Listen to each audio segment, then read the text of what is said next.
Hey there, ladies. Today I'm going to talk about a topic that is near and dear to probably all of you, and that is self-sabotage when it comes to our weight loss.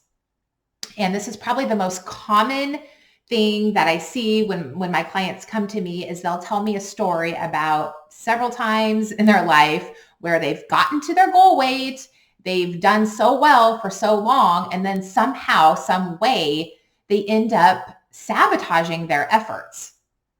And this can be maybe in the beginning of a diet or at the very end, or maybe you've already hit your goal weight, but at some point this kind of stuff goes on. And most women don't even know why it happened or how.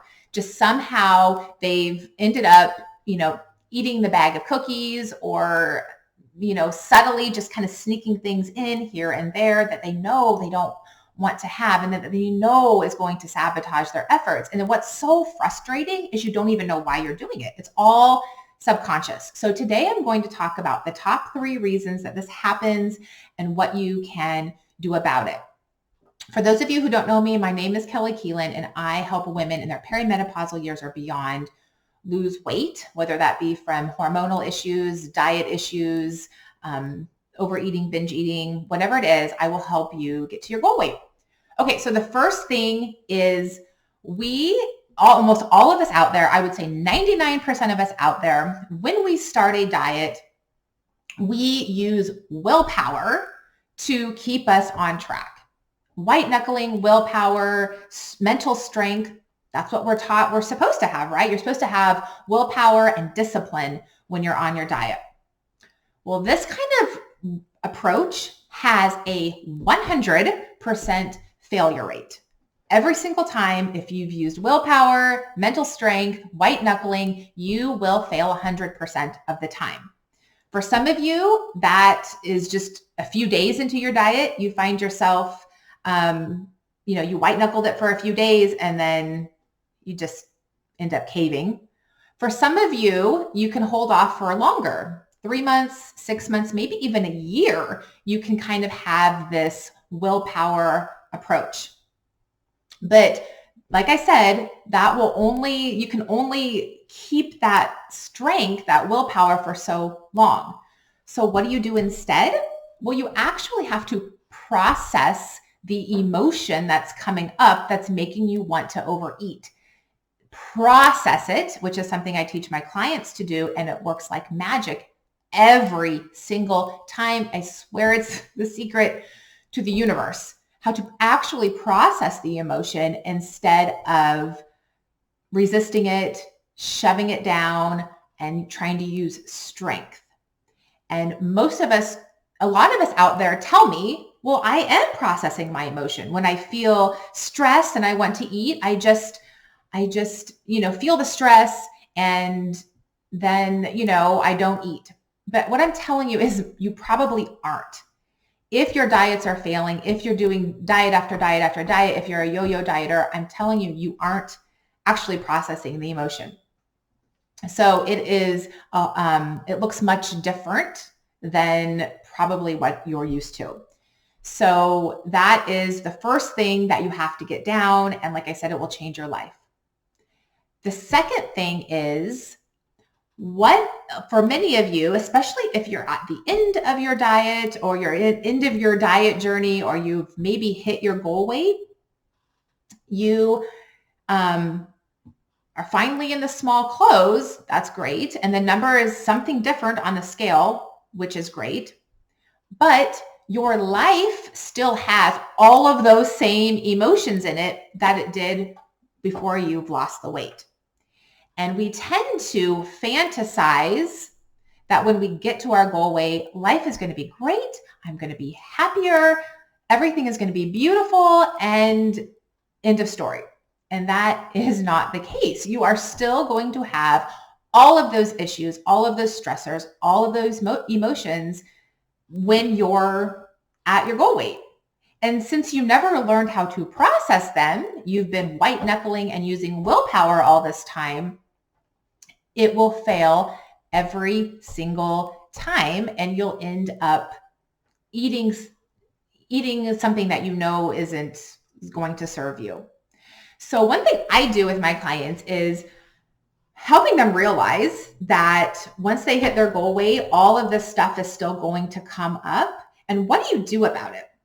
So sometimes it requires us to really take a look at our life and figure out, since we can't overeat to deal with the problems, what do we need to do? And sometimes that means you do need to change your life in some way, shape, or form. Or sometimes it means you don't need to change your life at all. You just need to manage your mind around the things in your life that are causing some discomfort.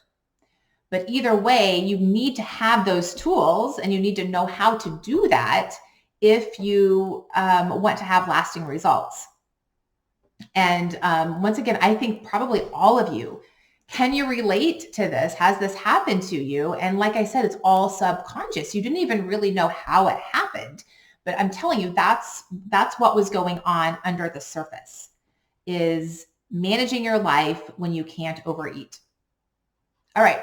So the third thing is a lot of women are eating the wrong foods or their hormones are out of balance, which makes staying on a diet or maintaining their food plan very unsustainable.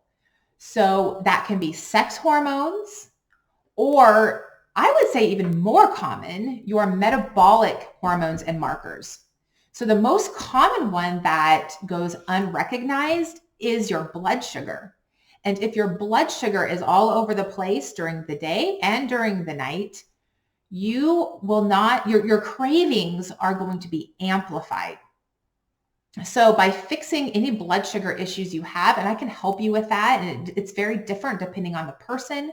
Sometimes it's diet food related, sometimes it's thyroid related, sometimes it has to do with medications or stress or whatever. If you are constantly having blood sugar fluctuations, it's going to be nearly impossible to stick with a food plan that you know is going to serve you. Your body is going to want to gravitate towards food constantly if you're having hypoglycemia episodes. So managing all hormones and balancing them, and also diet. Finding the foods in your diet, which you probably maybe you don't even recognize are causing these cravings.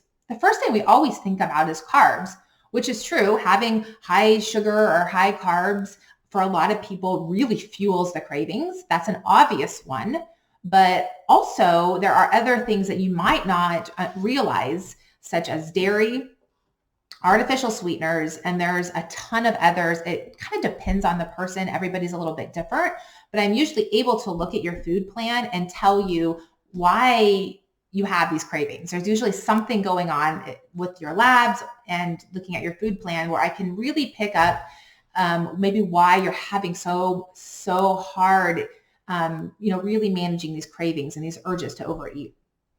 So those are the three things, the top three things. The willpower, you have to get rid of it. It's never going to work, 100% failure rate. And the second thing is you need to know how to manage your life once you are at your goal weight and all of the stresses of life are still there and you can't overeat anymore. How do you kind of navigate through that? And then the third thing is diet and hormone balancing to keep the cravings as low as possible.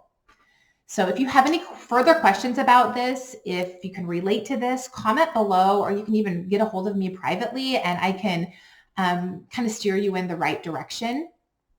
But really managing these three things, it works like magic every single time with my clients. It's that missing piece that they need to keep doing what they want to do in order to lose weight or to maintain the weight that they lost. All right. Thank you for listening, and I'll see you in the next video.